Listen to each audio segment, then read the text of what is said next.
Você já parou que toda vez que a vida começa a dar certo, a gente vai lá e dá um jeitinho de fazer ela dar errado de novo? É impressionante. Você começa um projeto, tudo flui, as portas se abrem, as oportunidades aparecem e de repente, puf, você some. Some da academia, some do trabalho, do relacionamento, da própria motivação. É como se no instante em que a maré finalmente sobe, você fosse lá e furasse o próprio barco. E o estranho é que a gente ainda se justifica com aquele discurso sofisticado. Ah, não era o momento certo. O universo não quis. Mercúrio resolveu ficar retrógrado logo agora. Lógico.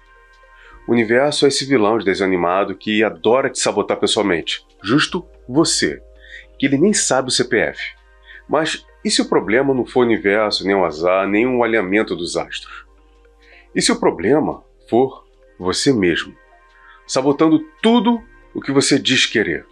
Pois é, a vida te entrega a faca e o queijo na mão e você desesperadamente foge para um iFood da autossabotagem com borda recheada. E aqui que começa o nosso paradoxo. A gente repete todos os dias que quer vencer, quer crescer, quer ter sucesso, mas quando o sucesso finalmente bate na porta, te dá aquela piscadinha de canto de olho, a gente vai lá e se esconde atrás do sofá. É como se o sucesso fosse um parente distante que aparece de surpresa no almoço de domingo. A gente até gosta dele, mas não o suficiente para deixar ele dormir em casa. A pergunta que fica, e que vamos pensar sobre ela nesse vídeo, é: por que temos tanto medo de conseguir o que queremos? Em contrapartida, o medo do fracasso é conhecido, previsível, é quase confortável. Mas o medo do sucesso, esse é um bicho muito traiçoeiro.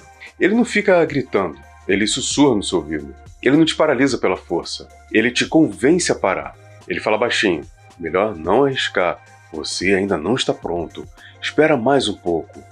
E, obediente, a gente espera. Espera até a coragem vencer a procrastinação, o que é muito mais fácil do que esperar o despertador te pedir desculpas por ter te acordado. A verdade é que o medo do sucesso é como aquele antivírus que detecta perigo em tudo. Você vai subir um degrau e ele já apita: atenção, risco de exposição. E pronto. Lá se foi a sua chance de crescimento arquivada na pasta do melhor não. É cruelmente curioso como a gente tem mais intimidade com o fracasso do que com a vitória. A gente sabe lidar com a queda. Reclama, chora, faz piada, escreve textão no Instagram. Mas e o sucesso? O sucesso assusta. Ele exige postura, exige presença, exige autenticidade. E isso é complicado. Porque alcançar algo significa encarar o espelho e dizer: agora é contigo, não tem mais desculpa. E é aí que mora o terror. Na ausência de desculpas. Enquanto a gente está tentando, a culpa é do tempo, é do chefe, do governo, do signo. Mas quando dá certo, e mesmo assim a gente continua infeliz, não tem mais para onde correr. O sucesso é o momento em que o espelho para de mentir. Por isso, às vezes, é mais fácil ficar no quase. O quase é confortável, o quase é seguro, o quase é o berço do autossabotador profissional. Porque no quase, eu posso continuar reclamando, filosofando e sonhando sem precisar entregar resultado. O quase me permite continuar sendo a vítima sofisticada da própria genialidade, imaginando coisas do tipo: ah, mas se eu quisesse eu faria. Mas parece que a gente nunca quer o bastante para tentar de verdade. É o mesmo paradoxo de quem diz: quero mudar de vida, mas não troca nem a senha do Wi-Fi. De quem sonha com um novo começo, mas tem preguiça de terminar um antigo. De quem busca o sucesso, mas teme o preço de ser visto. E o mais irônico é que esse medo do sucesso é, na verdade, um medo do desconhecido. Do que vai acontecer quando o eu de agora não couber mais na vida nova. A gente fala de sucesso como se fosse só a conquista, dinheiro, status, mas no fundo, sucesso é uma mudança. E mudar é perder partes de si. É deixar morrer o personagem que sobreviveu até aqui, até agora, para dar lugar a um novo personagem que ainda não sabe viver. Talvez por isso a gente prefira o conforto da repetição à vertigem da evolução. É mais fácil manter a bagunça que já conhecemos do que arrumar o quarto e descobrir o que é que tem debaixo da cama. E eu não estou chamando isso de preguiça. A gente já teve uma conversa sobre isso. A autossabotagem é uma espécie de autodefesa. O cérebro é o zelador eficiente. Ele fecha as portas sempre que percebe o risco de mudança. Ele faz isso achando que está te protegendo, quando na verdade ele está te prendendo. E é aí que mora o verdadeiro vilão da história, o inimigo invisível que habita dentro da nossa própria cabeça. Ele veste a roupa da prudência, o perfume da sensatez, o crachá da responsabilidade. Mas o nome dele mesmo é autossabotagem. E para entender como esse sabotador interno trabalha, e por que ele aparece justamente quando tudo começa a dar certo, a gente precisa mergulhar num território mais profundo, o da psicologia do medo. A nossa cabeça é tipo um condomínio cheio de moradores problemáticos. Tem um ansioso que toca a campainha às 3 da manhã, tem o pessimista que reclama do tempo mesmo quando tá sol, tem um perfeccionista que não deixa ninguém descansar. E, claro, tem um sabotador. Aquele inquilino sorrateiro que diz que vai te ajudar, mas vive cortando a luz no meio do seu banho. E, sim, ele mora aí dentro. E pior, ele paga o aluguel em autoestima. E é aqui que a gente vai usar a psicologia como uma lupa para perceber que a autossabotagem não é burrice, nem preguiça, nem falta de foco, é defesa. Uma espécie de alarme emocional que dispara toda vez que a vida tenta nos levar para uma próxima etapa. A psicanálise explica que esse mecanismo aparece justamente quando estamos prestes a conquistar algo importante. É como se o inconsciente puxasse o freio de mão bem na curva da vitória. A gente sente medo, ansiedade, dúvida, e começa a achar que talvez não seja o momento, talvez não seja para mim. Mas o talvez, na verdade, é só o medo disfarçado de sabedoria ou de cautela. É um instinto de sobrevivência tentando nos proteger do nosso próprio crescimento. O cérebro, esse coitado, é tipo aquela mãe superprotetora que diz para você não sair de casa porque vai chover, mesmo quando o sol tá rachando lá fora e você mora num deserto. Ela só quer evitar que você se machuque, mas no processo te convence a não viver. A psicóloga Franciane Olaf, no seu artigo O Medo do Sucesso, chama isso de ambiguidade cognitiva. Um tipo de curto-circuito entre o eu que quer mudar e o eu que tem medo de mudar. É o conflito interno entre o desejo de crescer e o medo de perder o chão, entre a aventura e o abrigo, entre o incerto e o certo. É o nosso cérebro indeciso com dupla personalidade. Uma parte quer voar e a outra prefere ficar com cinto de segurança. E o mais tragicômico é que o cérebro é ótimo em criar boas desculpas para manter o disfarce. Ele transforma a autossabotagem em prudência, o medo em planejamento, a paralisia em autocuidado. Ele diz coisas do tipo: não vou enviar esse currículo ainda, quero me preparar melhor. Traduzindo, medo de ser rejeitado. Ou então, vou esperar a hora certa para começar o projeto novo. Traduzindo, pavor de fracassar e descobrir que o talento não é tão grande quanto o ego prometeu. Mas aí vem a psicóloga Adriana Nuna e joga luz no maior truque da mente, o tal medo do sucesso.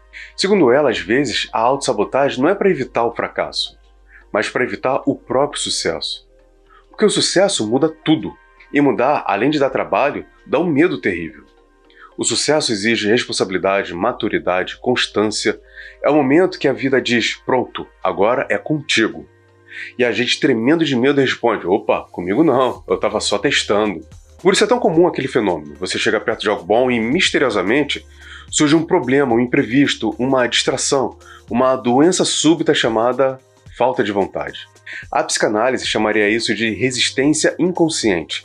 Aquele puxão interno que te prende na pista toda vez que a decolagem está pronta.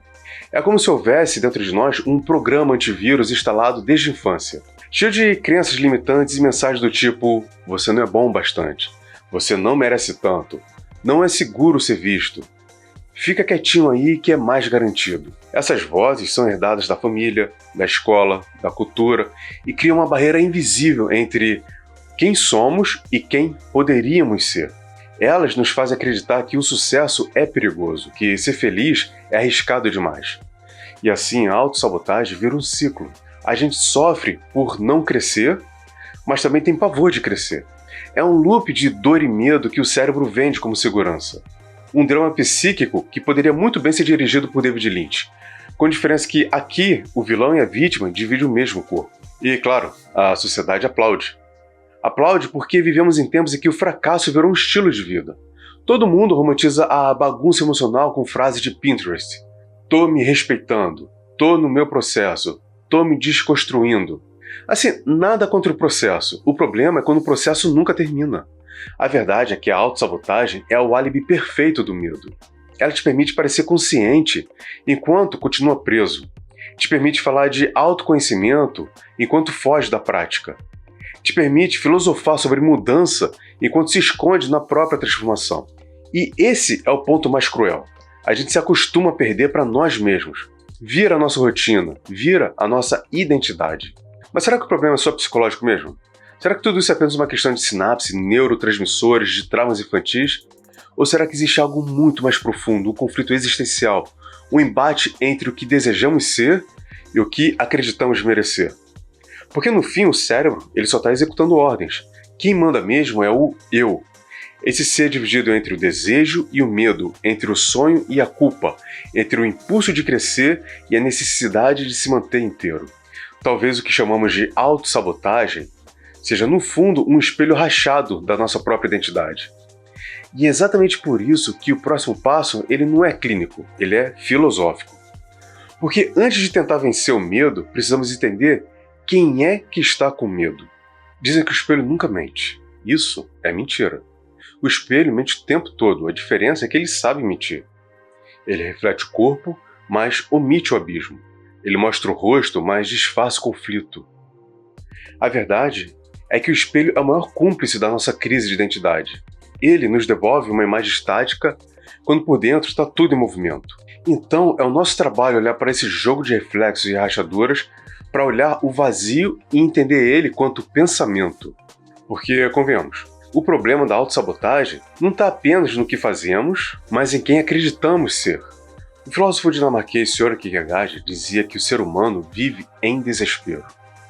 Um desespero silencioso, muitas vezes confundido com normalidade. Esse desespero nasce da distância entre o eu real e o eu ideal, entre quem somos e quem poderíamos ser. A autossabotagem, nesse sentido, é uma forma sofisticada de fuga. A gente prefere se perder nos velhos defeitos do que encarar o peso de se tornar alguém novo. Kierkegaard chamava isso de angústia da possibilidade, o medo de ser livre. Porque ser livre é um jogo muito perigoso, ser livre é assumir a autoria da própria história. E não dá mais para culpar o destino, o signo ou então a infância difícil. É o equivalente existencial de dirigir sem GPS. É você que tem que escolher o caminho e a responsabilidade de se perder é toda sua. Nietzsche diria com a suavidade de uma martelada no seu pâncreas existencial: torna-te quem tu és. Parece simples, né? É fácil falar. Só que ninguém avisa que esse processo dói mais do que depilação a frio. Tornar-se quem se é implica matar todas as versões anteriores. Implica admitir que metade da sua personalidade foi montada com peças de reposição da expectativa alheia. Nietzsche acreditava que o medo do sucesso, esse mesmo que disfarçamos com humildade, é no fundo medo da própria grandeza. O sucesso exige coragem para dizer sou capaz. E essa frase para muita gente soa como blasfêmia, ou então, muito pior, arrogância. Vivemos num mundo que exalta o potencial, mas castiga quem o realiza. Querem que você seja promissor para sempre. Nunca realizado, porque o realizado só quer aparecer, acha que sabe de tudo, é metido, ou então está envolvido com bet. Aí quando a gente chega perto dessa tal grandeza promissora, dá até vontade de recuar, de voltar para o lugar seguro, onde as pessoas ainda gostam de você porque você não mudou demais. Nietzsche chamaria isso de moral dos fracos, um culto à mediocridade confortável, ao pequeno sucesso que não assusta ninguém. A gente prefere ser aceito como pequeno do que odiado por crescer. Mas não é só medo da grandeza, é também o medo de deixar de ser quem fomos. O sucesso, quando vem, ele costuma custar uma identidade. E é aí que Simone de Beauvoir, elegante e implacável, nos lembra que muito do que acreditamos ser nós mesmos é, na verdade, um personagem socialmente modelado. A mulher que não se permite brilhar para não ser chamado de arrogante, o homem que finge segurança porque aprendeu que ambição é pecado, a pessoa que aprendeu a caber nos moldes porque o molde vem com a aprovação da sociedade. Simone de Beauvoir diz que muitas das nossas limitações nem são nossas, são herdadas. São expectativas travestidas de virtudes. São regras invisíveis que definem o que é apropriado, aceitável, normal. A autossabotagem, então, passa a ser uma forma inconsciente de lealdade ao papel social. A gente se sabota para continuar sendo amado. E, no fundo, é um teatro. Um teatro interno onde o eu antigo e o eu que quer nascer duelam diariamente. Um quer estabilidade, o outro quer expansão. Um diz, fica, o outro grita, vai. E o espelho, coitado, fica ali no meio, refletindo os cacos dessa guerra civil psicológica. A autossabotagem é o medo do espelho quebrar. Porque se ele quebrar, a imagem muda. E mudar é um verbo que incomoda muito. No fundo, todos nós temos medo de nos tornarmos quem poderíamos ser. Porque esse novo eu, ele pode não caber mais nos lugares onde somos amados. Pode não agradar mais os mesmos rostos. Não caber mais nas mesmas conversas. Não ter mais paciência para os mesmos dramas. O sucesso pessoal, ele tem um preço alto. A solidão da autenticidade. E aí voltamos ao começo. O sucesso não é só vencer. O sucesso, na verdade, é se encarar. E se encarar é descobrir que a maioria das nossas derrotas foram, na verdade, ensaios de fuga da verdade. Então, diante do espelho partido, surge a pergunta: será que a gente se sabota porque tem medo da mudança? Ou por medo de não saber mais quem é sem o medo que carrega? Mas essa história ela não acontece no vácuo. O espelho, afinal de contas, ele está dentro de um cenário maior. Não vivemos sozinhos na própria consciência. Vivemos no palco social, onde cada olhar é uma plateia e cada aplauso é uma armadilha. A vida é um grande teatro. E o problema é que ninguém avisa isso na bilheteria. A gente nasce, ganha um papel improvisado e sem nenhum ensaio já está lá no palco. A plateia é exigente, os críticos são implacáveis e o figurino raramente serve. O sociólogo Erving Goffman dizia que o mundo é uma encenação. Cada um de nós é um ator representando o próprio personagem, interpretando a versão socialmente aceitável de si mesmo. Mas tem um detalhe. Esse personagem, às vezes, toma gosto pelo papel e o ator acaba se perdendo na atuação. É nesse ponto que a autossabotagem se torna mais do que um ato psicológico. Vira um ritual social. Afinal de contas, viver em sociedade é estar sob os holofotes. E os holofotes, meu amigo, eles não iluminam, eles te denunciam. Por isso muita gente prefere falhar discretamente a triunfar em público. Porque fracassar dentro da expectativa dos outros ainda é mais confortável do que vencer fora do roteiro que escreveram para você. É como se o sucesso fosse uma traição coletiva. Você brilha demais e, de repente, quem te aplaudia começa a achar que a sua luz está ofuscando demais. Vivemos numa sociedade que, ao mesmo tempo, diz, vai lá e brilha. Mas assim que você acende, alguém discretamente corre para desligar o seu refletor. O sucesso individual, no palco da vida cotidiana, é visto como arrogância. A mediocridade é vista como humildade e o conformismo como sabedoria. A máscara social é um item obrigatório. Serve para esconder o desconforto, disfarçar a dúvida e proteger o ego. Só que o problema é que essa máscara ela cola. Usamos tanto tempo o mesmo rosto emprestado que esquecemos o caminho de volta para o original. E aí, quando surge a chance de mostrar quem realmente somos, o medo bate. E se não gostaram do verdadeiro eu? É nesse instante que nasce a sabotagem. Melhor continuar fingindo ser alguém razoável do que arriscar ser autêntico e decepcionar a plateia. É quase uma lógica trágica. A gente não fracassa por incompetência, mas por fidelidade a esse papel. A autossabotagem social é um ato de lealdade às expectativas. Você cumpre o roteiro direitinho, reclama da vida, sonha pequeno, ri das próprias desgraças e chama isso de humildade. E pronto, está integrado. Mas existe um preço para caber nesse figurino. Você se aperta até não conseguir mais respirar. A máscara pesa, o riso cansa e o verdadeiro eu vai murchando nos bastidores, esperando a sua vez de entrar. Só que essa vez nunca chega, porque o espetáculo não tem intervalo. A ironia é que o palco da vida cotidiana ele é mais cruel do que qualquer reality show.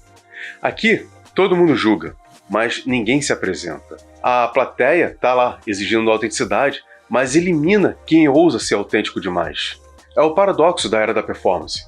A gente se exibe para ser aceito, mas é aceito apenas para continuar fingindo. E quando alguém quebra o padrão, ousa improvisar, sai do texto, o sistema reage. Vem a crítica, o cancelamento, o olhar torto do colega de trabalho, a piadinha passivo-agressiva do amigo. Nossa, fulano mudou, né? Mudou sim, lógico. Fulano cresceu. E isso é imperdoável. Por isso, a autossabotagem também é uma forma de autopreservação social.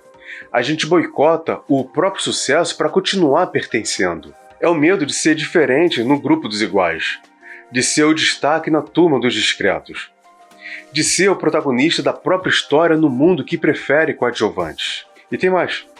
A gente vive numa cultura que idolatra a superação, mas venera o sofrimento. O vencedor é celebrado, mas o sofredor ele é compreendido. E no fundo, todo mundo quer ser compreendido, mesmo que para isso precise continuar tropeçando. É mais fácil ser amado pela dor do que ser admirado pela vitória. Afinal, quem vence desperta inveja. Quem sofre desperta empatia. Então, o sujeito moderno ele vai se sabotando aos poucos, de forma educada, com boas intenções e um sorriso cansado. Trabalha abaixo do seu potencial para não parecer arrogante. Finge modéstia para não ser visto como arrogante. Diminui o brilho para caber na sombra dos outros. É o preço da aceitação, a amputação da autenticidade. Mas chega uma hora em que a máscara começa a rachar. E é nesse momento que o ator percebe que o papel que ele ensaiou a vida inteira não é mais confortável, que o aplauso perdeu o sentido e que a plateia já não importa mais. A partir daí, o espetáculo muda de tom. A tragédia social vira drama existencial. E o personagem, cansado, se pergunta: tá, mas quem eu sou sem o papel que eu interpreto? É essa pergunta que separa o homem do ator e o ator do mito. Porque, no fundo, toda autossabotagem é uma narrativa interrompida pelo medo de chegar no clímax. E se fosse uma história mesmo? Um personagem que se sabota porque não aguenta ser o protagonista da própria vida. Pois é, esse personagem já existe. E tem nome, culpa e uma história que cheira a Dostoiévski. Há personagens que não são apenas literários, são radiografias da alma humana. E entre todos, poucos sangram tanto quanto o Raskolnikov, o anti-herói de Dostoiévski no livro Crime e Castigo. Um homem que acreditava poder ser extraordinário, mas tropeçou na própria consciência. Um gênio que quis matar a mediocridade e acabou assassinado pela própria paz. Raskolnikov é talvez o patrono universal da autossabotagem. Ele não destrói o mundo, ele destrói a si mesmo. Comete o crime, mas o verdadeiro castigo não vem das grades, vem da própria mente. A culpa o devora, a vergonha o corrói, o medo o torna prisioneiro de um cárcere invisível, construído com as próprias mãos. E aí a gente se pergunta, quantas vezes não fazemos o mesmo? Quantas vezes matamos nossos próprios medos, não por uma maldade, mas por não suportar o peso de realizá-los? Porque realizar algo exige responsabilidade. E o sucesso, muito diferente do fracasso, não aceita desculpas. Fracassar é confortável. Dá para culpar o sistema, o chefe, o governo, o trânsito, Mercúrio retrógrado. Mas triunfar. Triunfar exige se encarar no espelho e admitir que agora depende só de você. Raskolnikov acreditava que ele era um ser acima das leis comuns, um homem destinado a grandes feitos. Mas no fundo ele tinha medo. O medo de confirmar que não era tão grandioso quanto imaginava. E é aí que Dostoiévski acerta em cheio na alma humana. O medo de não ser suficiente paralisa mais do que qualquer prisão real. Tem um vídeo bem legal aqui no canal sobre o livro Crime e Castigo. Eu vou deixar o card aqui e o link na descrição. Dá uma conferida depois desse. É curioso porque o crime de Raskolnikov é quase simbólico. Ele mata uma velha agiota, mas o verdadeiro assassinato é outro. Ele mata a própria possibilidade de ser. O que o destrói não é o sangue, é a ideia. O que o condena não é o tribunal, é o eco da própria consciência sussurrando. Quem você pensa que é? E quantas vezes essa voz não nos visita também?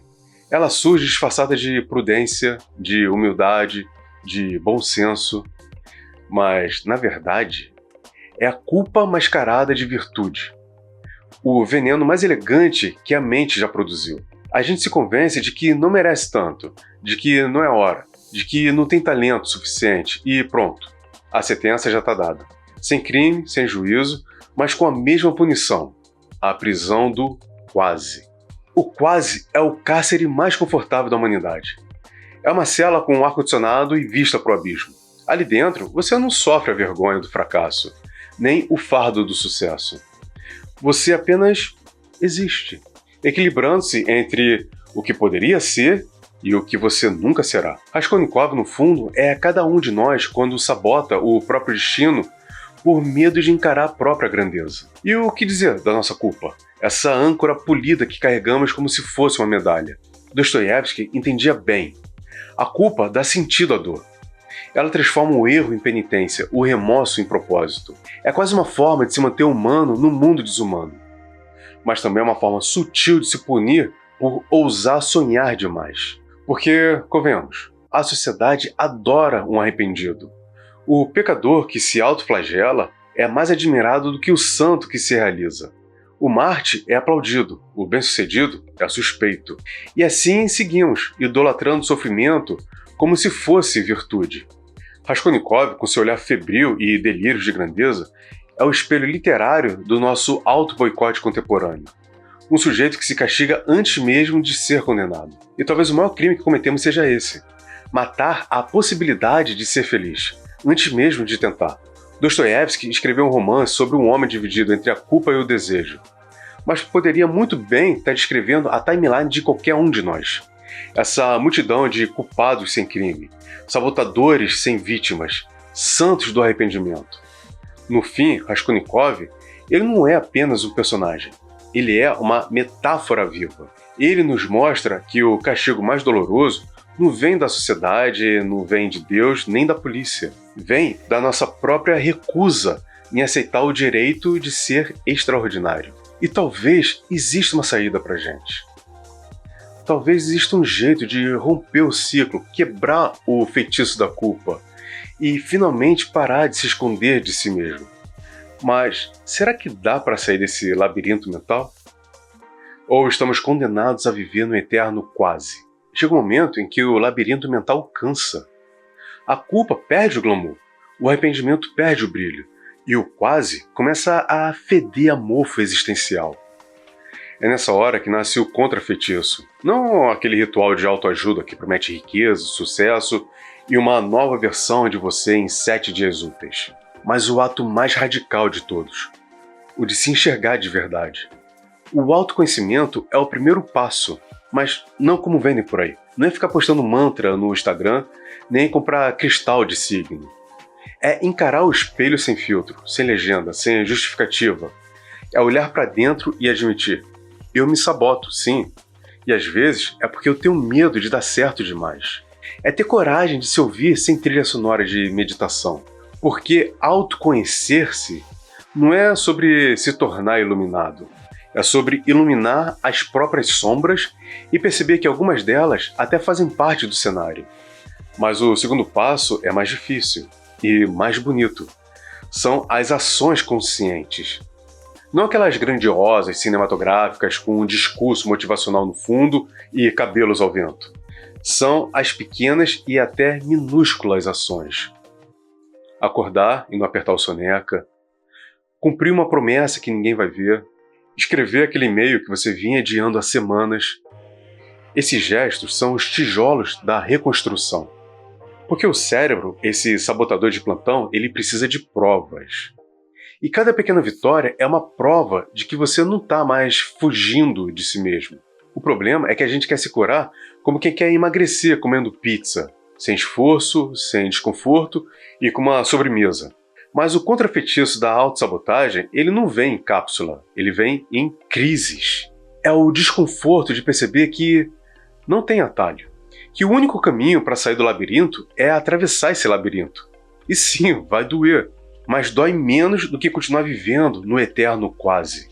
E por fim, vem um segredo que ninguém gosta de admitir: a aceitação da imperfeição. Porque o que realmente nos paralisa não é o medo de falhar, é o medo de falhar na frente dos outros. A gente se boicota para não ser julgado, mas a ironia é que o julgamento mais severo sempre vem de dentro. A vida melhora, e melhora muito, quando a gente se dá permissão para não ser brilhante o tempo todo. O psicólogo Carl Rogers, esse santo da lucidez, já dizia: o curioso paradoxo é que, quando me aceito como sou, então eu posso mudar. Essa frase é quase um feitiço ao contrário, porque ela quebra a lógica do mundo moderno, que manda você se transformar para se aceitar. Rogers diz o oposto: aceite-se, e o resto vem depois. A mudança real não nasce do desespero, nasce do afeto. E quando você para de brigar consigo mesmo e começa a conversar, percebe que o medo não é um inimigo, é um sinal. Ele mostra onde há desejo, e onde há desejo, há vida. No fundo, romper o ciclo da autossabotagem é entender que o sucesso ele não é uma linha de chegada, é um processo de reconciliação com a própria humanidade. Não é sobre vencer o medo, é sobre caminhar com ele. Aceitar que o medo ele vai estar ali, de terno e gravata, te olhando de canto de olho a cada passo ousado que você der. E tá tudo bem. Talvez o segredo seja isso mesmo. Fazer as pazes com o medo e seguir a si mesmo. Afinal, talvez o sucesso não seja vencer o medo. Talvez seja fazer as pazes com o medo. Então, vamos voltar para o enigma com que abrimos essa conversa. Por que temos tanto medo do sucesso?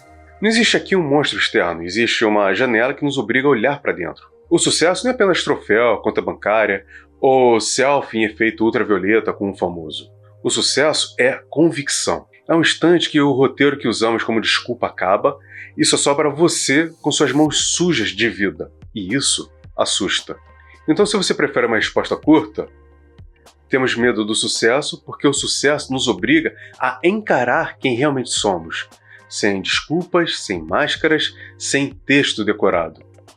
Quando a peça termina, não dá para fingir quem você é. O sucesso pede presença, consistência, responsabilidade. E responsabilidade tem esse jeito incômodo de tirar sua licença para reclamar. Pensa aqui comigo. É muito mais cômodo gostar da ideia do sucesso do que encarar o peso do sucesso. O quase é uma rede de segurança confortável. Ela é bonita para contar na mesa de bar. É útil para alimentar a identidade de vítima. E, sobretudo, perfeita para não ter que mudar. Mudar exige decisão. Diminui as desculpas, pede disciplina. E disciplina é essa palavra que a nossa cultura elogia e pune ao mesmo tempo. A grande verdade é que o medo do sucesso é igual ao medo da liberdade. A liberdade obriga a escolher. E escolher significa pagar preço. E às vezes o preço é a perda do afeto dos que preferiam você na caixinha confortável do costume. Outras vezes é a descoberta de que você é menor do que você imaginava. E isso machuca. Por isso é mais fácil botar um sonho do que bancar o milagre. O milagre exige persistência. A sabotagem, ela só pede criatividade. Mas também não vamos ser melancólicos até o fim. Há uma beleza na contradição. Aceitar a própria imperfeição não é renunciar ao triunfo, é torná-lo possível. Carl Rogers quebrou o feitiço quando ele lembrou que, quando nos aceitamos, a mudança deixa de ser uma fuga e vira uma construção. Se aceitar é criar espaço para errar sem se enterrar vivo.